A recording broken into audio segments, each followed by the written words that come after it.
साथियों, आज बहुत ही दुखद खबर है। ये प्रिंस हैं, रोशन आनंद सर के अपने भाई, सगे भाई। अभी ये केस रोशन आनंद सर और खान सर के बीच चल रहा था, आप जानते हैं। इनके ऊपर भी एफआईआर हुआ था और रोशन आनंद सर के ऊपर भी एफआईआर हुआ।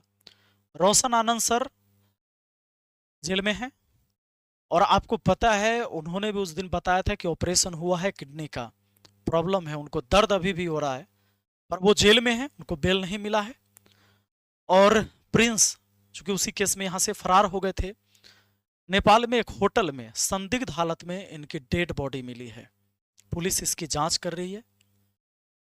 मेरा ये वीडियो बनाने का कहीं मतलब नहीं कि मैं किसी के ऊपर आरोप लगा रहा हूं, क्योंकि मैं नहीं जानता हूं कि इनकी मौत कैसे हुई। पर मैं एक बात शुरू से कह रहा था कि झगड़ा को उस लेवल तक नहीं ले जाना चाहिए इन लोगों को, और आपस में सुलह कर लेना चाहिए। बहुत सारे आप लोगों में से लोग कमेंट कर रहे थे मुझे कि आप काहे नहीं करवा रहे हैं। मैंने खान सर को व्हाट्सएप पर पर्सनली मैसेज करा है कि गुरुदेव, एक कदम आगे बढ़ के आप ही इसको मैटर को सॉर्ट आउट करिए। लेकिन कोई रिस्पॉन्स इस बात का नहीं मिला। मैं मान लेता हूं कि अगर इनकी किसी ने हत्या नहीं की हो और अगर ये डिप्रेशन में जाकर खुद को सुसाइड कर लिए हो, क्योंकि आज इस दुनिया में तो ये है नहीं, और कोई व्यक्ति शौक से अपने आप को नहीं मारता है, या तो उसे कोई मार देता है या वो परेशान होकर मरता है। मैंने एक बात और कहा था कि जब हम बहुत बड़ा व्यक्ति बन जाएं, बहुत बड़ा पद पर चले जाएं, या बहुत पॉपुलरिटी हमारी हो जाए, तो हमें सोच समझ के भी बोलना चाहिए, क्योंकि मेरे बोलने से अच्छा या बुरा असर बहुत दूर तक होता है। खान सर एक ग्लोबल शिक्षक हैं, विश्व के नंबर 1 शिक्षक। मैं उनका मित्र हूं, मुझे पता है वो जो भी कुछ बोलेंगे उसका असर पूरे देश में और दुनिया में होता है। इसलिए मैं कह रहा था कि उनके गलत बयान का मैं विरोध करता हूं। मैं सिर्फ सत्य के साथ हूं।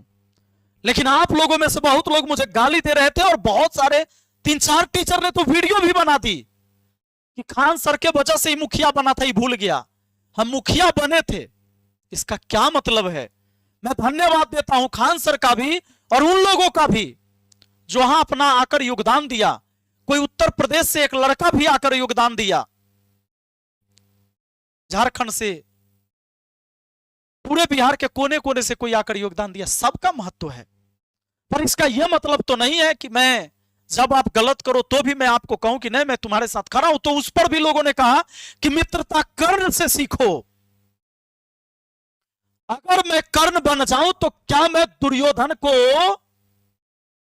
इस महाभारत में जिताने के लिए प्रयास करूं? क्या आप यह चाहते हैं कि मैं कर्ण बनकर दुर्योधन को इस महाभारत में विजय दिलाऊं? यानी इस बार महाभारत में आप दुर्योधन को जीतते देखना चाह रहे थे। मैं क्यों कह रहा हूं ऐसी बातें, मुझे कहने की क्यों जरूरत पड़ रही है? क्योंकि मित्रता मुझे आप सिखा रहे थे। इनका गलत बयान कहां कहां है ये देखिए, और इस बयान का असर दो बात हुई होगी।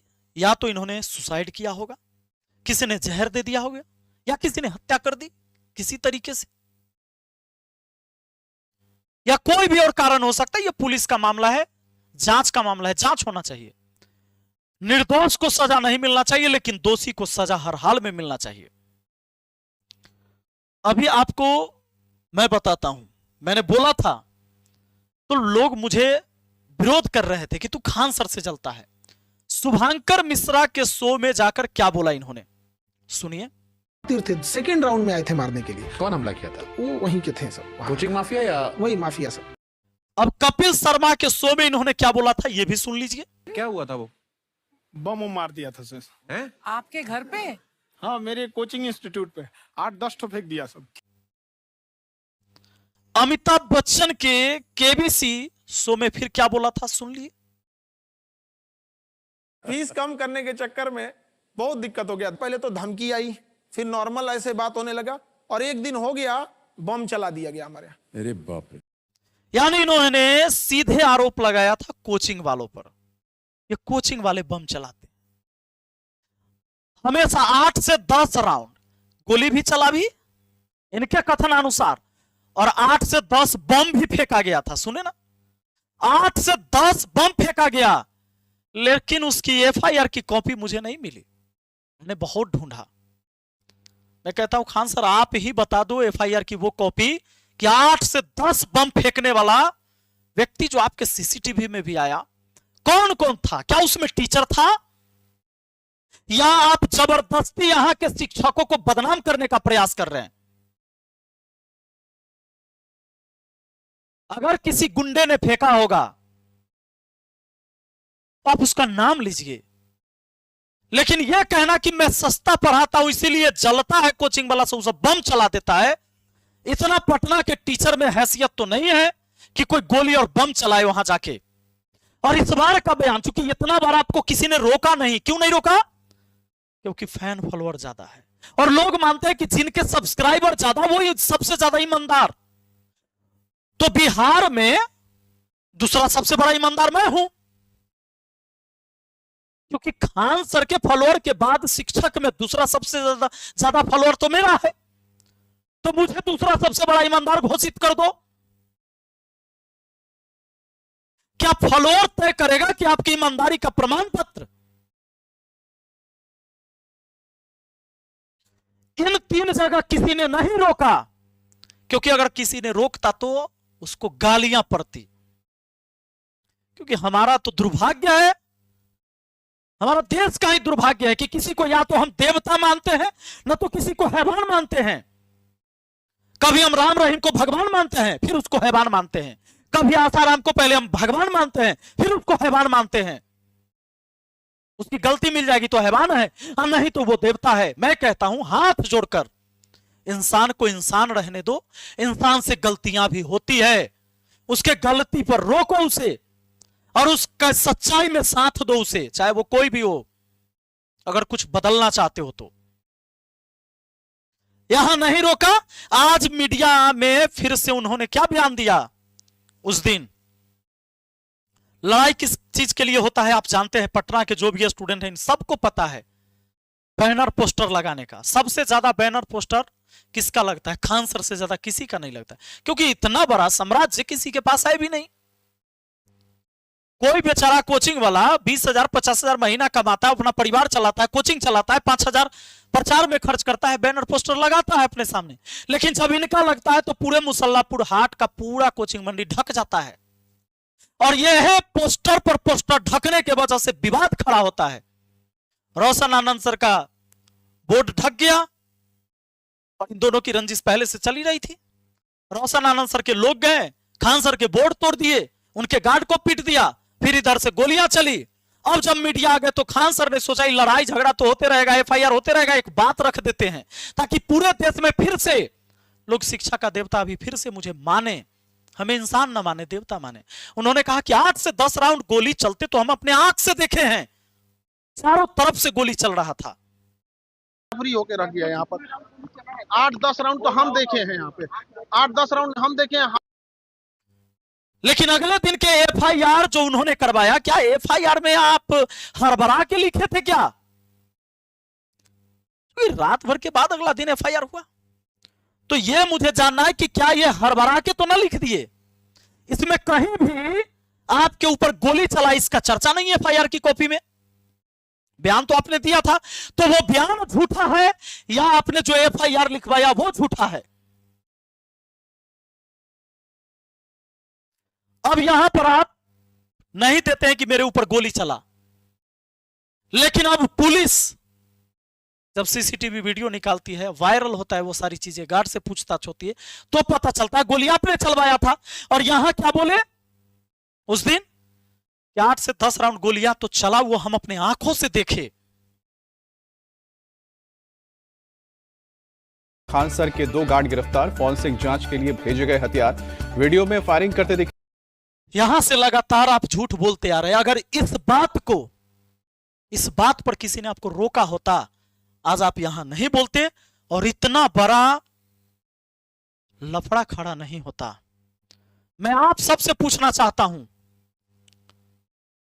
चलो मैं भी खान सर के मित्र रहा हूं, आज भी मैंने खान सर को मैसेज किया, सुबह में भी, इससे पहले भी मैसेज किया है कि मामला सॉर्ट आउट करिए सर। किसी का व्हाट्सएप चैटिंग ऐसे मैं नहीं दिखाना चाहता। मैंने कहा था कि आप इस मामला को एक कदम आगे बढ़ के केस वापस ले लीजिए सर, बात खत्म। आप दोनों पढ़ाएंगे तो छात्रों का भला होगा, मैंने बोला है, पर रिस्पॉन्स नहीं लिया गया। तब मुझे आकर आपको सामने से बोलने की जरूरत पड़ रही है। आज भी मैंने मैसेज किया था, एक बच्चा जब वहां से, देखिए प्रयागराज से, ये बच्चा जो है मोहम्मद फैजल इनका नाम है, यूपीएससी के आह्वान बैच में एडमिशन ले लिया, 40,000 रुपया इसने जमा किया और 35,000 इसको और देना था। लेकिन अचानक इसकी मम्मी का तबीयत बिगड़ गया और यह बच्चा अपनी मां का गहना बेचकर, सोना का गहना इनकी मां ने बेचकर तब एडमिशन के लिए दिया था। इस बच्चा ने एडमिशन ही लिया था, 4 दिन क्लास किया था, बोला कि अब मैं पढ़ने नहीं आ पाऊंगा। वहां डायरेक्टर ने कहा कि भाई हम यहां से फ्री रिफंड नहीं कर सकते, खान सर को मेल करो। खान सर को मेल करके बेचारा थक गया। उसके बाद मुझे मैसेज किया कि सर आपके मित्र हैं, मुझे पैसा वापस दिला दीजिए। मैंने भेजा, कोई रिस्पॉन्स नहीं। देखो क्या लिखा है, मैं मोहम्मद फैजल, ये एक स्टूडेंट है, इन्होंने यूपीएससी आह्वान में 16/4/2026 को दाखिला लिया था। मेरी रजिस्टर ईमेल आईडी इतना इतना है और मोबाइल नंबर इतना है, जो मैंने ढक दिया लास्ट के 3 डिजिट। मैंने इस कोर्स के लिए 40,000 रुपए का भुगतान किया था। केस क्या है कि मेरी मम्मी का तबीयत अचानक खराब हो गया, मेरे पास पैसा नहीं है कि मैं अपनी मम्मी का इलाज करवा सकूं। मुझे फी भरने के लिए मेरी मम्मी ने अपना सोना के जेवर बेचकर फी दिया था। सर मैं आपसे विनम्र निवेदन करता हूं कि मेरे मामले की समीक्षा करें और मेरी फीस जो है इस अकाउंट में रिफंड करने की कृपा करें। मैंने भुगतान की रसीद भी इस ईमेल के साथ संलग्न कर दी है, जो उस स्टूडेंट ने मुझे यहां भेजा, 40,000 का। आप ना तो कपिल शर्मा के शो में कभी बोले, ना शुभांकर मिश्रा के शो में बोले, ना अमिताभ बच्चन जी के शो में बोले कि हम 40,000 वाला फी भी लेते हैं ऑनलाइन और 75,000 ऑफलाइन का भी लेते हैं। हाँ 200 का चर्चा किए थे आप। टाटा की एक गाड़ी आती है, कोई गाड़ी 5 लाख की है और कोई गाड़ी 30 लाख की। टाटा बताता है कि गाड़ी मेरा 5 लाख का है, 30 लाख का है। और आप कोचिंग माफिया यहां के सारे शिक्षकों को बोलते कि वो मेरे ऊपर जो है से बम चलवा देता है, क्योंकि हम कम फीस में पढ़ाते हैं और ज्यादा रिजल्ट होता है, इसलिए टीचर बम नहीं चलवाता है। और किसी से आपकी लड़ाई झगड़ा होती है, किससे होती है आपको भी पता है, लेकिन आपको पता है कि उसका नाम लेने से वाहवाही नहीं होगा। जब भी पटना के कोचिंग में झगड़ा होता है तो मेन होता है चंदा वाला प्रॉब्लम। जब भी दुर्गा पूजा आएगा, लक्ष्मी पूजा आएगा, सरस्वती पूजा आएगा, चंदा मांगने का प्रॉब्लम है। जिसके पास ज्यादा स्टूडेंट है वो ज्यादा चंदा देगा, नहीं दिया तो भाई लड़ाई झगड़ा होता है।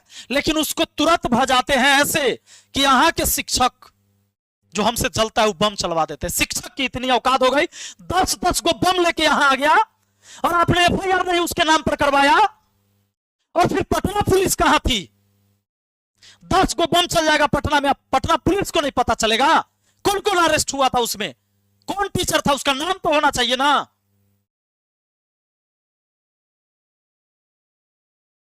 बाकी मैं तो आप लोग को समझा के थक गया, मैं कुछ नहीं कह सकता। गाली देना है दो मुझे गाली, पर मैं सिर्फ सत्य के साथ हूं। मैं वो कर नहीं हूं कि दुर्योधन के पक्ष में लड़ाई करके महाभारत में दुर्योधन को विजय दिलाऊं। माफी चाहते हैं आपसे। और जो लोग कहते हैं ना कि खान सर की वजह से तू पॉपुलर हुआ है, अरे खान सर 2019 में आए, हम 2017 में आए हैं। चैनल के अबाउट खोल के देख लो। यही उनको पता नहीं रहा होगा कि वीडियो कैसे बनता है, हम तहिया वीडियो बनाते थे।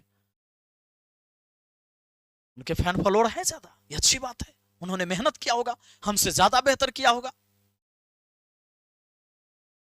ये अच्छी बात है। माफ कीजिए बाकी। और जिनको भी दिल को तसल्ली मिल गया होगा कि आज रोशन आनंद सर का भाई इस दुनिया में नहीं है, तो आप जश्न मनाइए, मुझे गाली दीजिए। उस मां के ऊपर, उस वृद्ध पिता के ऊपर क्या बीत रहा होगा जिसका बेटा इतना पढ़ा लिखा होकर एक जेल में है और दूसरा बेटा की हत्या हो गई, अब इस दुनिया में नहीं है। उस माँ बाप के दर्द को एक बार समझना। तुम्हारे माँ बाप ने भी तुम्हें पाले होंगे। एगो मोबाइल हाथ में है, झट से किसी को गाली लिख दो, कमेंट कर दो। मैं ये नहीं कहता हूं कि तुम खान सर को गाली दो, तुम रोशन आनंद सर को गाली दो, या किसी भी व्यक्ति को गाली दो, पर तर्क होना चाहिए आपके पास।